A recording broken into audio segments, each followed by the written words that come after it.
Horror कहानियाँ थी। Haunted honeymoon part 2।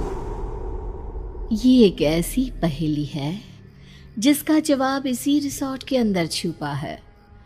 अगर तुम कल का सूरज निकलने से पहले उसे ढूंढ लेते हो तो तुम्हें अपनी बीवी मिल जाएगी, नहीं तो ऐसा मत करो प्लीज। मुझे बताओ मेरी कविता कहाँ पर है। आनंद कुछ बोल या समझ पाता उससे पहले ही वो औरत उसकी आंखों के सामने से गायब हो गई। आनंद परेशान हो उठा। वो बार बार उस पहेली को समझने की कोशिश करने लगा। आसमान से ऊपर, पाताल से नीचे, हवाओं में अटकी है। इसका क्या मतलब हो सकता है? आनंद एक बार फिर से उस रिसोर्ट से बाहर निकलकर चाय वाले के पास पहुंचता है। अरे भैया, हमने तो पहले ही कहा था उस रिसोर्ट में जाने की गलती मत करो। अच्छा हुआ वक्त रहते दोबारा बाहर आ गए आप। हाँ नहीं, ऐसा नहीं है।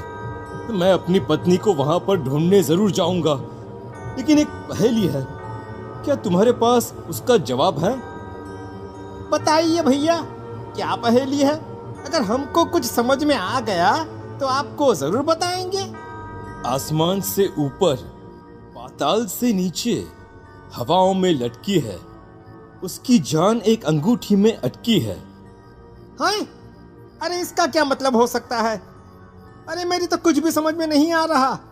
लेकिन हाँ, इस रिसोर्ट के पीछे कुछ दूर एक छोटी सी झोपड़ी है। वहां पर रहने वाले बाबा शायद तुम्हारी कुछ मदद कर सकते हैं। लेकिन जल्दी जाओ, रात 10 बजे के बाद वो बाबा मौन व्रत धारण कर लेते हैं। आनंद दौड़ता हुआ रिसोर्ट के पीछे उस झोपड़ी की तरफ जाने की कोशिश करता है, लेकिन उसे महसूस होता है कि वो जितना उस झोपड़ी की तरफ आगे बढ़ रहा है, वो झोपड़ी उससे उतना ही दूर होती जा रही है। परेशान आनंद हाथ पर बंधी घड़ी में टाइम देखता है तो 10 बजने में सिर्फ 1 ही मिनट बाकी था। ये कौन सी जादुई दुनिया है? कहाँ फंस गया हूँ मैं? इतनी देर से चलने के बाद भी मैं उस झोपड़ी तक क्यों नहीं पहुंच पा रहा हूँ? अब जैसे ही घड़ी में पूरे 10 बजते हैं, आनंद अचानक उस झोपड़ी के पास पहुंच जाता है और देखता है कि बाबा मौन व्रत धारण कर चुके हैं। बाबा, मैं जानता हूँ मैं गलत वक्त पर आ गया हूँ, लेकिन मेरी मदद करिए। मेरी पत्नी मुश्किल में है। कृपया मुझे उसे बचाने के लिए एक पहेली का हल बताइए। आसमान से ऊपर, पाताल से नीचे, हवाओं में अटकी है। आनंद की पहेली सुनते ही बाबा ने तुरंत अपनी आंखें खोली और एक कागज का छोटा सा टुकड़ा आनंद के हाथ में पकड़ा दिया। 100 साल पुराना बरगद का पेड़, उससे भी पुराना तहखाना, उसके अंदर है ये खजाना। अंगूठी उसमें हीरे की है, जिसके नीचे दबा है जहर पुराना। आनंद अभी भी पहेली का हल तो नहीं समझ पाया, लेकिन अब वो रिसोर्ट के अंदर बरगद का पेड़ ढूंढने लगा। रिसोर्ट का माहौल बेहद खौफनाक हो गया था। चारों तरफ से अजीबोगरीब आवाजें और हवाओं की सरसराहट सुनाई दे रही थी। आनंद इधर से उधर दौड़ भाग कर बरगद के पेड़ को ढूंढने की कोशिश कर रहा था। तभी उसकी नजर रिसोर्ट के ठीक पीछे वाले बगीचे में एक बेहद पुराने बरगद के पेड़ के ऊपर पड़ी। हाँ, शायद यही वो पेड़ है।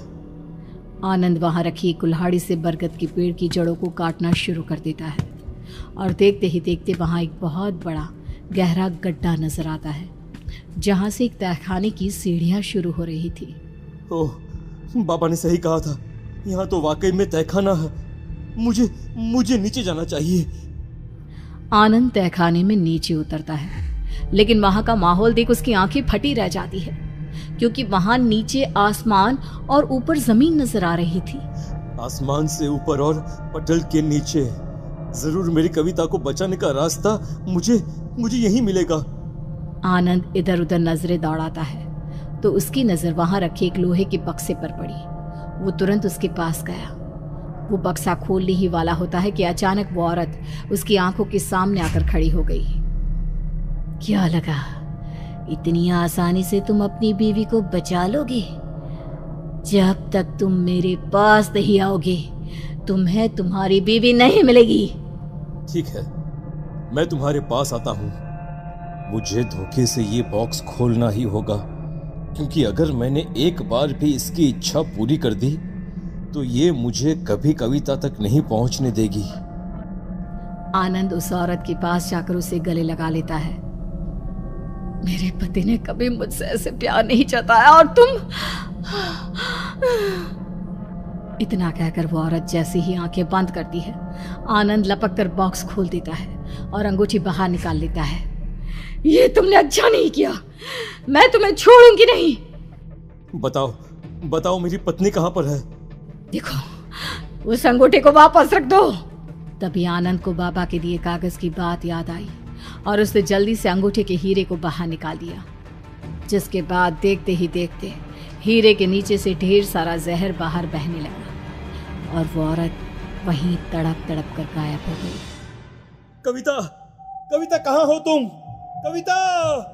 मैं यहाँ हूँ आनंद, तुम्हारे पास।